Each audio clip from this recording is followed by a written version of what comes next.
Assalamualaikum warahmatullahi wabarakatuh. Jumpa lagi bareng saya di channel Teknisi Digital, teman-teman.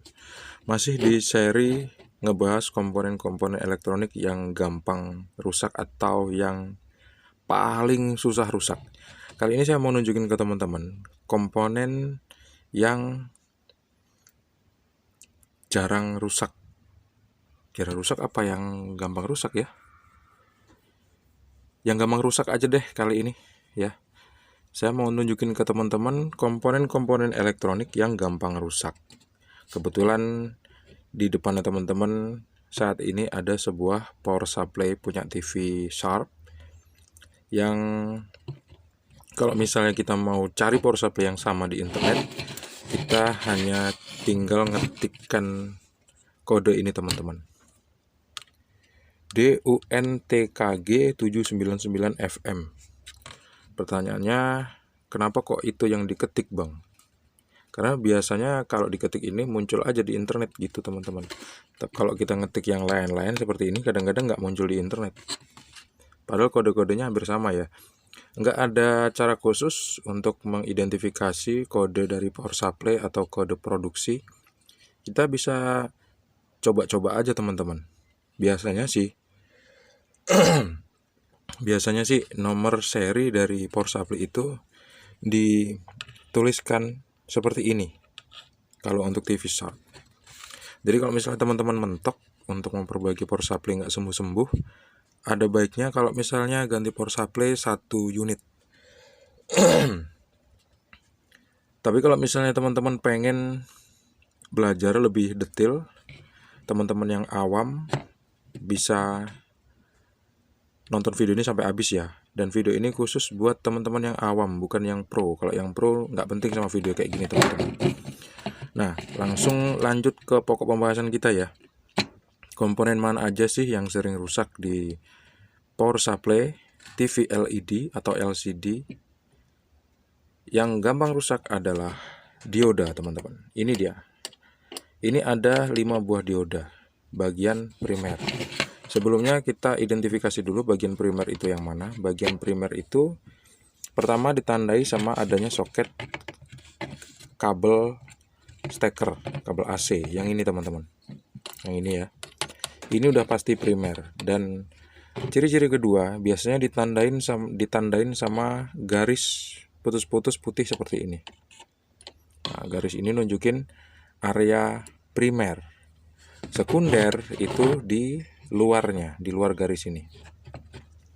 Nah, kalau misalnya power supply mati total, biasanya yang sering rusak adalah fuse. Di sini bisa kita lihat ada tulisan F7001. Kebetulan fuse ini udah saya jumper, meskipun nggak baik kalau misalnya kita memperbaiki power supply tapi fuse-nya kita jumper. Tapi ini kan untuk edukasi aja, jadi nggak apa-apa ya. Dan teman-teman, selain fuse, yang gampang rusak adalah dioda. Dioda ini biasanya bertipe IN4007 atau FR207 atau RL207 seperti itu. Nah, arti dari 207 itu apa? Itu hanya kode-kode aja teman-teman. Yang jelas dioda ini adalah dioda 2 ampere. Gitu ya. Atau dioda 1 ampere. 1 ampere ding, dioda 1 ampere teman-teman. Nggak usah dipikirin ampernya. Kita ganti aja dioda yang, maksudnya nggak usah dipikirin ampere itu, nggak usah terlalu dibingungin. Kalau misalnya kita lagi mau memperbaiki power supply, hitungan ampere yang masuk ke dalam rangkaian primer itu nggak usah kita bingungin. Cuman kalau misal kita mau ganti dioda yang rusak, ampernya harus sama teman-teman. IN4007 itu adalah dioda 1 ampere. Jadi kalau kita mau mengganti dioda yang rusak itu kita harus pakai yang 1 ampere juga. Meskipun tipenya beda. Misalnya IN4007 teman-teman ganti sama FR207 atau RL407 itu sama aja.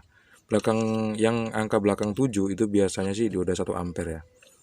Nah, dioda ini yang sering rusak. Kadang-kadang dia rusaknya tuh 2 teman-teman. 2, ini kan ada 4 ya. ada 4.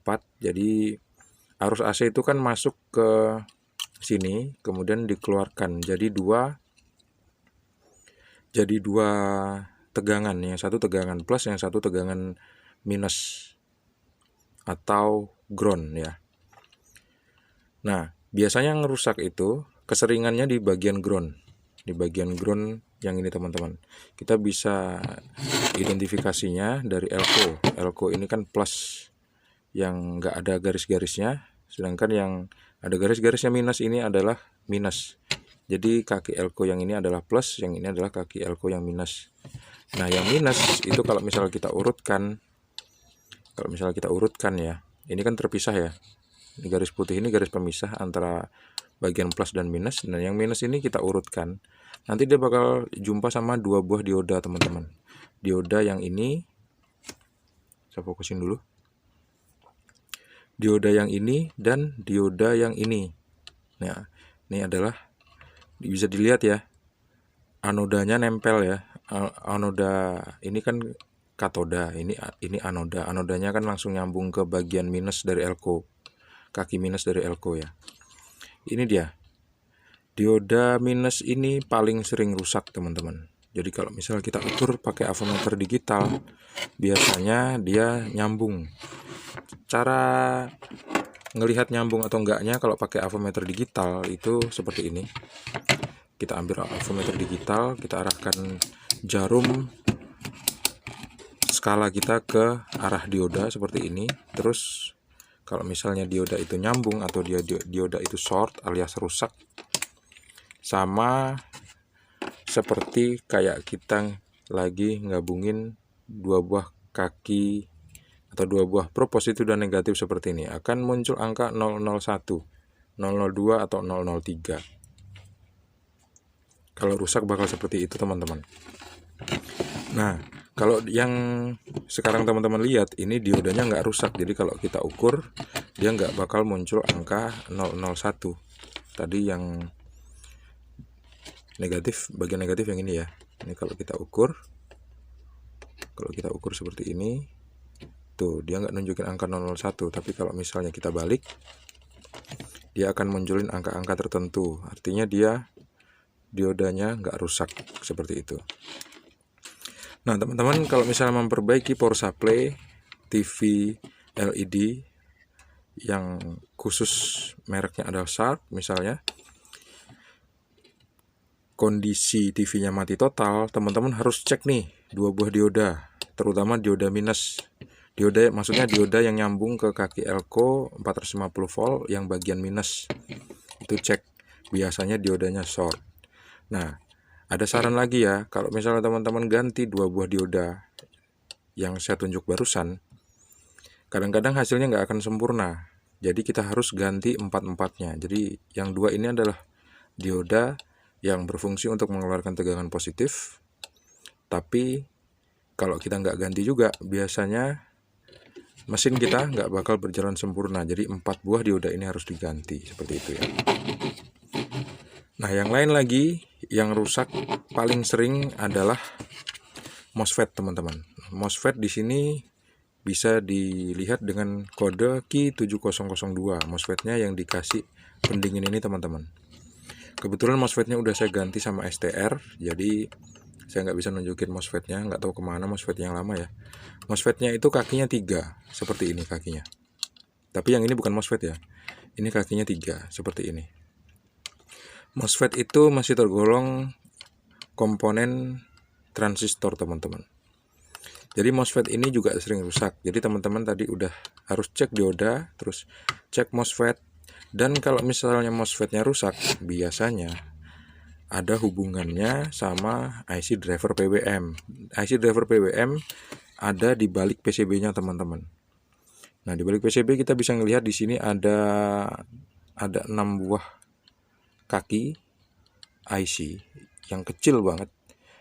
Ini adalah IC driver PWM yang ada hubungannya sama MOSFET Q7002. Kalau misalnya MOSFET-nya rusak, biasanya IC driver PWM-nya rusak. Ini dia IC driver PWM-nya, teman-teman. Saya solder di sini. Mesin ini bisa dipakai, cuman dia cacat karena IC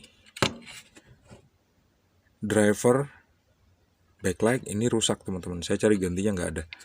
Nah teman-teman, semoga video ini bisa bermanfaat buat kalian ya. Kalau misalnya mau memperbaiki TV yang mati total, TV LED yang mati total, ingat jangan lupa untuk ngecek dioda penyearah, karena arus listrik dari sini begitu masuk ke rangkaian dia langsung masuk ke dioda dulu teman-teman.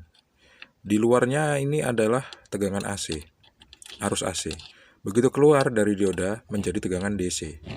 Itu ceritanya. Jadi penyearah arus AC ke DC-nya ini yang sering rusak kalau untuk power supply yang tipe-tipenya seperti ini teman-teman. Nah gitu ya.